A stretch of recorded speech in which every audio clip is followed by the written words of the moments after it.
90 গণ অভ্যুত্থানে যারা ছিলেন কেউই কখনো কিন্তু এই ছাত্ররা যে পার্লামেন্ট মেম্বার হওয়ারও দাবি করেননি। আপনি হয়তো দেখেননি, আমরা 70-এ 69-এ একটা গণ অভ্যুত্থান দেখেছি, আমরা 90-এ একটা গণ অভ্যুত্থান দেখেছি মোটা দাগে, এবং অনেক আন্দোলন আমরা দেখেছি।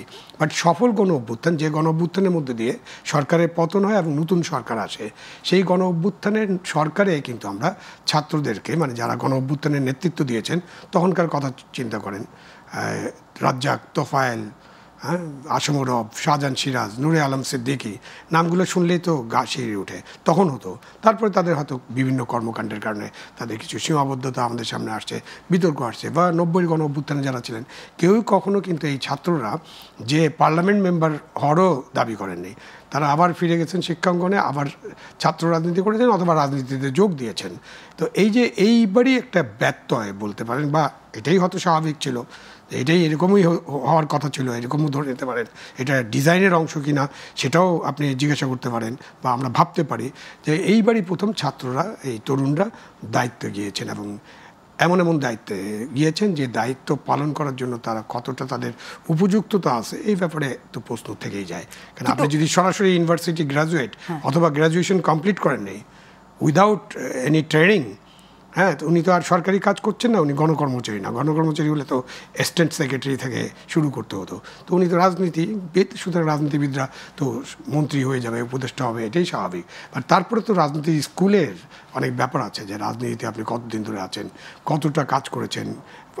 এমনকি ইলেকশনের ব্যাপারে আমরা মনে করি যে একটা মানুষ ইলেকশন কতটা করেছে, ইউনিয়ন পরিষদ সহ চেয়ারম্যান ইলেকশন করেছে কিনা, উপজেলা পরিষদ করেছে কিনা, এমপি নির্বাচন কয়বার করেছে, বা কতদিন ধরে তিনি রাজনীতি করেন। তো এই সব মিলিয়ে কিন্তু ওই ম্যাচুরিটিটা আসে তখন তারা যখন মন্ত্রণালয় চালাতে যান বা মন্ত্রী হন, বা মন্ত্রীরা যখন একসাথে কাজ করেন, তখন সেখানেও কিন্তু তাদের একটা ট্রেনিং হয়ে যায়, এবং সেই কারণে তারা ঠিকমতো পরিচালনা করতে পারেন।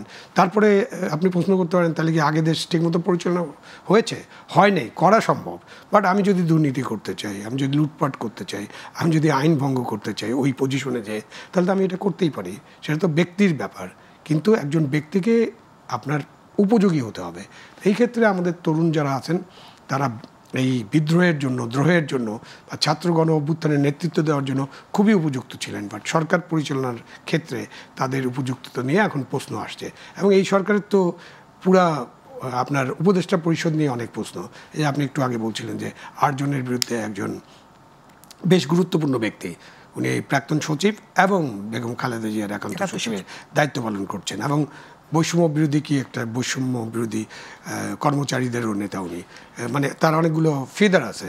তো তিনি যখন বলেন যে 8 জন উপদেষ্টার বিরুদ্ধে তার কাছে প্রমাণও আছে, তখন কিন্তু এই জিনিসটা নিয়ে আলোচনা হওয়ার স্কোপ ছিল, এবং সরকার কিন্তু আলোচনা করতে পারতো। কিন্তু দেখা গেল যে উনি হয়তো বিকালবেলা এটা বলেছেন, আমার ঠিক মনে পড়ছে না, সম্ভবত বিকালবেলা একটা সেমিনারে বলেছেন। পরের দিন সকালবেলার মধ্যে 10টা-11টার মধ্যে আমরা ক্যাবিনেট সেক্রেটারি একটা স্টেটমেন্ট দেখলাম, এবং ক্যাবিনেট সেক্রেটারি তো নিশ্চয়ই নিজেই স্টেটমেন্ট দেননি, এটা উপদেষ্টা, প্রধান উপদেষ্টার পক্ষ থেকে তাকে বলার পর তিনি নিশ্চয়ই এটা দিয়েছেন।